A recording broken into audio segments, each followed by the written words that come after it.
আসসালামু আলাইকুম।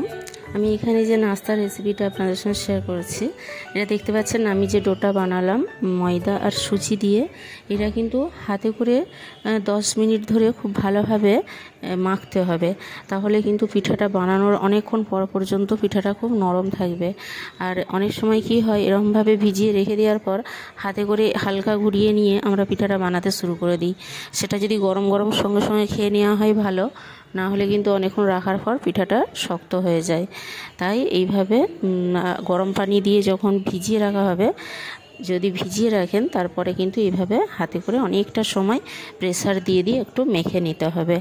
আর যদি সুজিটা না দেন, শুধু ময়দা দিয়ে যদি গরম পানি করে ভিজিয়ে নেওয়া হয়, তাহলে কিন্তু ইনস্ট্যান্ট সঙ্গে সঙ্গে পিঠাটা বানিয়ে নেওয়া যাবে। হাতে করে ওই 5-7 মিনিট ভালোভাবে মথে নিয়ে আর এইভাবে বেলে লেচি কেটে নিয়ে এইভাবে বাটির মাপ নিয়ে আর পুর দিয়ে বানিয়ে ভেজে খাওয়া যাবে। আমি যেহেতু সুজি দিয়েছি, সুজিটা ভিজিয়ে রাখলে অনেকটা নরম হয়, তাই আধ ঘন্টা ঢাকা দিয়ে রেখেছিলাম।